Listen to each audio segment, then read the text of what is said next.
சட்டமன்றத்தில் ஆளுநர் உரை மீதான விவாதத்தின் போது எதிர்க்கட்சித் தலைவர் உதயநிதி ஸ்டாலின் பல்வேறு விவகாரங்களில் அரசை கடுமையாக விமர்சித்தார்.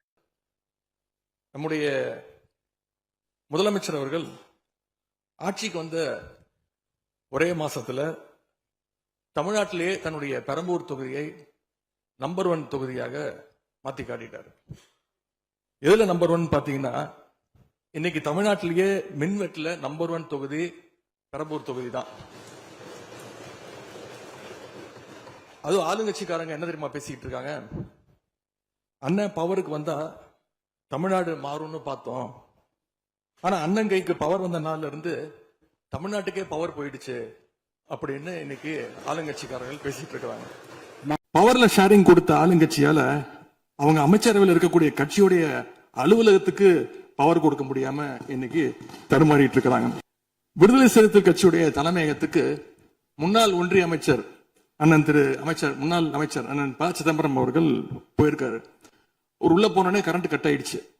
கிட்டத்தட்ட 1 மணி நேரம் 2 பேரும் இருட்டிலே உட்காந்து பேசியிருக்கிறாங்க. கரண்ட் வருமா வராதான்னு ஏசி ஓடல, வேர்த்து கொட்டி 2 பேரும் பேசிட்டு இருந்திருக்காங்க. அண்ணன் திருமாவர்களே பதிவு போட்டிருக்கிறார். செங்கல்பட்டு அருகே சூனாம்பேடுல கருப்பாயி அப்படிங்கிற 75 வயது மூதாட்டி, அவங்க உடம்பு சரியில்லை, வீட்டுல வெண்டிலேட்டர் சப்போர்ட்ல இருந்தப்போ பவர் கட் ஏற்பட்டு மூச்சு திணறி இறந்து போயிட்டாங்க. பவர் இல்லைன்னு தொகுதி எம்எல்ஏ போய் கேட்கலான்னு பார்த்தா எம்எல்ஏ யாருன்னு மக்களுக்கு தெரியல. நிறைய பேருக்கு இங்க இருக்கக்கூடிய எல்லாம், நான் தவறா சொல்ல, எல்லாமே புதுமுகங்கள். நமக்கே பாரிப்பே வெளில பார்க்கும்போது இவர் எம்எல்ஏவா இல்லையா அப்படின்னு தெரியல, உள்ள வந்தாதான் தெரியுது. முன்னெல்லாம் புயல் மழை நேரத்துல ஸ்கூலுக்கு லீவ் விடுவாங்க. ஆனா இந்த ஆட்சி அமைஞ்ச பிறகுதான் முதல் முறையா கரண்ட் இல்லைன்னு ஸ்கூல்ஸ்க்கு லீவ் விட ஆரம்பிச்சிருக்காங்க. சென்னை, பெரம்பூர் மற்றும் வியாசர்பாடியில கடந்த ஜூன் 9ஆம் தேதி அன்னைக்கு 4 தனியார் பள்ளிகளுக்கு கரண்ட் இல்லைன்னு லீவ் விட்டாங்க. முன்னாடி மழை வர்றப்பெல்லாம் ஸ்கூல் பசங்க டிவி ஆன் பண்ணி இன்னைக்கு ஸ்கூல் இருக்கா இல்லையான்னு தெரிஞ்சுப்பாங்க. ஆனா இப்பெல்லாம் டிவி ஆன் பண்ண முடியலன்னு தெரிஞ்சுக்கிறாங்க, சரி இன்னைக்கு கரண்ட் இல்லை, இன்னைக்கு ஸ்கூல் லீவ் தான் அப்படின்னு.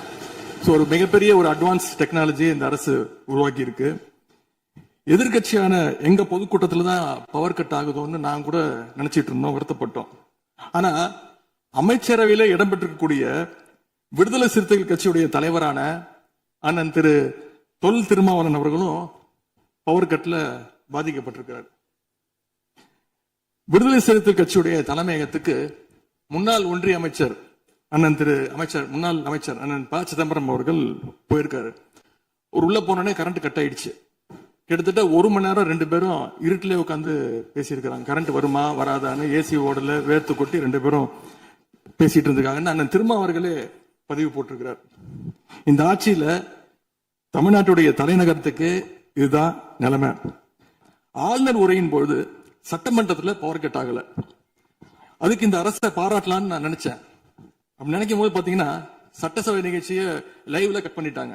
இன்னைக்கு லைவ்ல வந்துட்டு இருக்கா அப்படின்னு எனக்கு தெரியல, கொடுத்திருக்கிறதா சொன்னாங்க. முன் எப்போதும் இல்லாத வகையில அரசு பள்ளிகளுக்குள்ள சட்டமன்ற உறுப்பினர்கள் போறாங்க. தப்பு இல்ல, போகணும், ஆய்வுகள்லாம் செய்யணும். ஆனா பள்ளி மாணவர்கள் மத்தியில மோசமான கருத்துக்களை கொண்ட பாடல்களை எல்லாம் ஒளிபரப்பி எல்லாரும் டான்ஸ் ஆட சொல்றாங்க. முதலமைச்சரோட போட்டோ மாற்றுறதோ பாடல் போடுறதோ இங்க பிரச்சனை கிடையாது. ஆனா அவங்க என்ன பாட்டை மாணவர்கள் மத்தியில போடுறாங்க அப்படிங்கிறது தான் இங்க இருக்கக்கூடிய பிரச்சனை. மாணவர்களுக்கு தன்னம்பிக்கையும் ஊக்கமும் அளிக்கிற மாதிரியான கருத்தான பாடல்களை போட்டா பரவாயில்ல. ஆனா சினிமா படங்கள்ல வர குத்து பாடல்கள், தவறான அர்த்தம் கொண்ட பாடல்கள் எல்லாம் குழந்தைகள் மத்தியில ஒளிபரப்பி அதை ஏற்கவே முடியாது. எனவே முதலமைச்சர் தலையிட்டு உடனே இதை நிறுத்தணும்னு கேட்டுக்கொள்கின்றேன். விவசாயிகளுக்கு இன்னொரு பெரிய பிரச்சனையும் ஏற்பட்டிருக்கு. தேர்தலுக்கு முன்பு நீங்க சொன்ன வாக்குறுதி 5 ஏக்கர் வரைக்கும் நிலம் வச்சிருக்கிற விவசாயிகளுக்கு முழுமையான பயிர்க்கடி தள்ளுபடின்னு நீங்க தான் சொன்னீங்க. ஆனா விவசாயிகளை இன்னைக்கு சிறு குறு விவசாயிகள்னு பிரிச்சு அதுலயே நிறைய ஸ்லாப்ஸ் ஏற்படுத்தி வச்சிருக்கிறீங்க.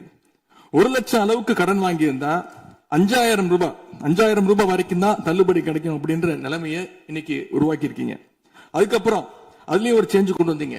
75,000 ரூபாய் வரைக்கும் வாங்கினவங்களுக்கு முழு தள்ளுபடின்னு சொல்லியிருக்கிறீங்க. இப்போ அதுல இன்னொரு சேஞ்ச் என்னன்னா, ஒரே குடும்பத்தில் உள்ள 3 நபர்கள் வரை கடன் பெற்றிருந்தாலும் தற்பொழுது ஒரு குடும்ப அட்டைக்கு ஒரு வேளாண் கடன் மட்டுமே தள்ளுபடி செய்ய அரசாணை வழங்கப்பட்டிருக்கு. எங்களுடைய ஆட்சியில, கடந்த கால ஆட்சிகள்ல இதெல்லாம் முழு தள்ளுபடி கொடுத்திருக்கிறோம். எனவே அதையும் இந்த விவசாயிகளை இதுக்கு மேல குழப்பாம இந்த அரசு முடிவெடுக்க வேண்டும் என்று நான் கேட்டுக்கொள்கின்றேன். அரசினுடைய இந்த ஏமாற்று அறிவிப்பை கண்டிச்சு போராட்டம் நடத்தின விவசாயிகள் மேல தடியடியும் நடத்தியிருக்கீங்க. தேர்தல் பிரச்சாரத்தின் போது முதலமைச்சர் சொன்னாரு, எனக்கு இன்னொரு ஜென்மம் இருந்தா நான் விவசாயியா பிறக்கணும்னு ஆசைப்படுறேன்னு முதலமைச்சர் சொல்லியிருக்கிறார். ஆனா இன்னொரு பக்கம் விவசாயிகள் மேல தடியடியும் நடத்தியிருக்கீங்க. விவசாயியா பிறக்க இன்னொரு ஜென்மம்லாம் தேவையில்லை, எப்ப நினைச்சாலும் போய் விவசாயி ஆயிடலாம். ஆகவே வெற்று வார்த்தைகளால விவசாயிகளை ஏமாத்தாம இந்த அரசு செயல்படணும்னு நாங்க விரும்பி கேட்டுக்கொள்கின்றோம். நடைமுறைக்கு எதிராக குழந்தைகளை பயன்படுத்தி பெரியவங்க கிட்ட வாக்கு கேட்டார் என்று இருக்கக்கூடிய முதலமைச்சர். ஆனா அவர் ஆட்சியில குழந்தைகளுக்கும் பாதுகாப்பு இல்ல, பெரியவங்களுக்கும் பாதுகாப்பு இல்லைங்கிற நிலைமை இன்னைக்கு நடந்துட்டு இருக்கு. இந்த புதிய அரசு ஆட்சிக்கு வந்த ஒரு சில நாட்கள்லயே கோயம்புத்தூர்ல 10 வயது பெண் குழந்தைய பாலியல் வன்கொடுமை செஞ்சு கொலை பண்ணியிருக்கிறாங்க. முக்கியமா தமிழ்நாட்டையே உலுக்கிய ஒரு கேஸ், கும்மிடிப்பூண்டியில ஒரு 3 வயது குழந்தை பாலியல் வன்கொடுமை செய்யப்பட்டு புதர்ல வீசப்பட்டு அதன் பின்பு அந்த குழந்தை இறந்தும் போயிடுச்சு. இந்த சம்பவத்துக்கு நீதி கேட்டு அங்க இருக்கக்கூடிய மக்கள்லாம் போராட்டத்துல இறங்கிட்டாங்க. கோயம்புத்தூர்லயும் சரி, கும்மிடிப்பூண்டியிலும் சரி, 2 சம்பவத்திலுமே மரணமடைஞ்ச குழந்தைகளுடைய உடலை பெற்றோர்கிட்ட முறையா கொடுக்காம வேற இடத்துல காவல்துறை மூலமாகவே அடக்கம் பண்ணிருக்கிறாங்க. இதையெல்லாம் பாக்குறப்போ நாம இன்னைக்கு தமிழ்நாட்டில் தான் இருக்கிறோமா, இல்ல உத்தரப்பிரதேசம், மத்திய பிரதேசம் மாதிரி வடநாட்டில் இருக்கோமான்னு எங்களுக்கு சந்தேகம் வருது. சிங்கப்பெண் படைன்னு ஒரு திட்டத்தை முதலமைச்சர் அவர்கள் தொடங்கினார். அந்த திட்டம் வந்த அடுத்த நாளே காவல்துறை சேர்ந்த ஒரு பொண்ணுக்கு 3 பேர் பாலியல் தொல்லை கொடுத்திருக்கிறாங்க. சென்னை மற்றும் சுற்றுப்புறங்கள்ல மட்டும் கடந்த ஜூன் 12ஆம் தேதி 24 மணி நேரத்துல 12 பாலியல் வன்கொடுமை கேசஸ் ரிப்போர்ட் ஆயிருக்கு. சிங்கப்பெண் படை குற்றவாளிகளை சேஸ் பண்ணுவாங்கன்னு பார்த்தா அவங்களும் கூட ரீல்ஸ் போட்டு போஸ்ட் பண்ணிட்டு இருக்காங்க. மன்னன் எவ்வழி மக்கள் அவ்வழின்னு சொல்லுவாங்க. அதை சிங்கப்பெண் படை ஃபாலோ பண்ணுதோன்னு மக்களுக்கு சந்தேகம் வந்துருச்சு. ஒரு முறை பாடிட்டீங்க, அதுக்கு வாழ்த்துக்கள். ஏன் தேசிய கீதம் 2 முறை பாடப்பட்டுச்சு? அப்ப ஆளுநர்கிட்ட நீங்க கோரிக்கை வச்சிருக்கனால நீங்க தேசிய கீதம் 2 முறை பாட பண்ணணும்னா நாங்க தமிழ் தாய் வாழ்த்து 2 முறை இல்ல 3 முறை நாங்க போடுவோம்னு சொல்லி அதை நீங்க செஞ்சு காட்டிருக்கணும். அதுதான் நான் கேட்கிறேன், உங்களுக்கு இப்ப ஆளுநர் முக்கியமா, தமிழ் தாய் வாழ்த்து முக்கியமா அப்படிங்கறத நான் இந்த அரசுகிட்ட நான் கேட்க விரும்புறேன். ஆட்டுக்கு தாடியும் நாட்டுக்கு ஆளுநரும் தேவையில்லைன்னு சொன்னவர் பேரறிஞர் அண்ணா அவர்கள். அவரை உங்க கொள்கை தலைவர் லிஸ்ட்ல அட்டாச்சும் பண்ணி இருக்கிறீங்க. இன்னொரு முக்கியமான விஷயம் பத்தி இந்த நேரத்தில் பதிவு செய்ய விரும்புறேன். அறநிலையத்துறையின் அசையும் மற்றும் அசையா சொத்துக்களின் வருவாய் அதன் புனிதமான நோக்கத்திற்கு மட்டுமே பயன்படுத்தப்படும் அப்படின்னு ஆளுநர் உரையில இடம்பெற்றிருக்கு. இந்த கருத்தை பார்க்கும் பொழுது அறநிலையத்துறையே இருக்கக்கூடாது அப்படின்னு சொல்ற பாஜகவுடைய குரலாகத்தான் தாவேக அரசும் சொல்லுதா அப்படிங்கிற சந்தேகம் எங்களுக்கு வருது. பாஜகவும் வலதுசாரிகளும் சொல்றது இதுதான், அறநிலையத்துறை பள்ளி கல்லூரிகளை நடத்தக்கூடாது, அறநிலையத்துறை பள்ளி கல்லூரிகள் நடத்தக்கூடாது அப்படின்னு சொல்லிட்டு இருக்கிறாங்க. இதுக்காக வழக்கும் தொடர்ந்து இருக்கிறாங்க. நீங்க உட்காருங்க. நேற்று நான் பேசும்போது சில அமைச்சர்கள் குறுக்கிட்டு பேசினாங்க, அதற்கு நீங்க அனுமதி கொடுத்தீங்க. அதே மாதிரி இன்னைக்கு முதலமைச்சர் பேசும்போது சில வார்த்தைகள், தவறான வார்த்தைகள் பேசுறாரு. அவர் பார்ட்டி ஃபண்ட் அப்படின்னு சொல்லியிருக்கிறாரு. அவர் அமைச்சர் அவரு அந்த பார்ட்டி ஃபண்ட் எந்த பார்ட்டின்னு கூட சொல்ல, தைரியம் இருந்தா சொல்லுங்க, நாங்க அதெல்லாம் ஃபேஸ் பண்ண தயாரா இருக்கோம். எதையும் ஆதாரத்தோடு எதையும் பேசுங்க. நீங்க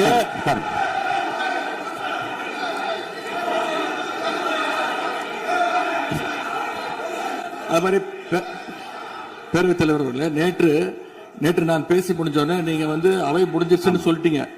நாங்கெல்லாம் வீட்டுக்கு போயிட்டோம். வீட்டுக்கு போய் டிவி போட்டு பார்த்தா அங்க இன்னொரு அமைச்சர் இன்னும் பதில் சொல்லிட்டே இருந்திருக்கிறாரு. அதற்கெல்லாம் நாங்க இப்ப என்ன பதில் இது, என்ன மரபு இது? நீங்க இப்ப பேசிக்கிட்டே இருப்பீங்களா? நாங்க பாத்துக்கிட்டே இருக்கணுமா? அதே மாதிரி இன்னைக்கு முதலமைச்சர் அவர்கள் பேசும்போது நாங்களும் அமைதியா கேட்டுட்டு தான் இருந்தோம். ஆனா சில கருத்துக்கள் அவர் பேசும்போது அதை நாங்க அனுமதிக்க முடியாது. ஆதாரத்தோடு ஏதாவது பேசணும்னா, குற்றச்சாட்டுகள் சொல்லும் போது ஆதாரத்தோடு சொன்னீங்கன்னா அதை நாங்க ப்ரூவ் பண்றதுக்கு தயாராக இருக்கு. பேரவைத் தலைவர் அவர்களே, அதே போல இந்த ஆண்டு ஜூன் 12ஆம் தேதி மேட்டூர் அணையை திறக்காதனால இன்னைக்கு டெல்டா விவசாயிகள் கஷ்டத்துல இருக்கிறாங்க. குறுவை சாகுபடி இன்றைக்கு பாதிக்கப்பட்டிருக்கு. அடுத்து நடக்க இருக்கக்கூடிய காவிரி வாட்டர் மேனேஜ்மெண்ட் அத்தாரிட்டி கூட்டத்தில் இது தொடர்பாக தமிழ்நாடு அரசு நம்முடைய தரப்பு நியாயங்கள் எல்லாம் எடுத்து வச்சு நமக்குரிய நீரை விரைவாக பெற்று தரணும்னு அந்த விவசாயிகள் சார்பாக இந்த அவையை நான் கேட்டுக்கொள்கின்றேன். இறுதியாக எங்களுடைய கழக தலைவர் அவருடைய அறிவுறுத்தலின் பேரில் ஒரு முக்கியமான வேண்டுகோளையும் நம்முடைய முதலமைச்சர் அவர்களுக்கு நான் வைக்க விரும்புகின்றேன். இன்றைக்கு நாம நிறைவேற்றுகின்ற இந்த தீர்மானம் மிக முக்கியமான ஒரு தீர்மானம். இந்த தீர்மானத்தை கடிதம் மூலமாக ஒன்றிய அரசுக்கு அனுப்பி வைப்பதற்கு பதிலாக தமிழ்நாட்டுடைய அனைத்து சட்டமன்ற கட்சி உறுப்பினர்களும் நாடாளுமன்ற உறுப்பினர்களும் சேர்ந்து ஒரு குழுவாக போய் ஒன்றிய அரசு கிட்ட கொடுத்து நம்முடைய ஒற்றுமையை நாம வெளிப்படுத்த வேண்டும் என்று கேட்டுக்கொள்கின்றேன். அதற்கு திராவிட முன்னேற்ற கழகம் தயாராக இருக்கின்றது. அரசியல் வேறுபாடுகளை எல்லாம் கடந்து செயல்பட இந்த அரசும் முன்வரணும்னு எங்களுடைய தலைவரின் சார்பாக கேட்டுக்கொண்டு தீர்மானத்தை முழுமனதாக ஆதரித்து அமைகின்றேன். நன்றி, வணக்கம்.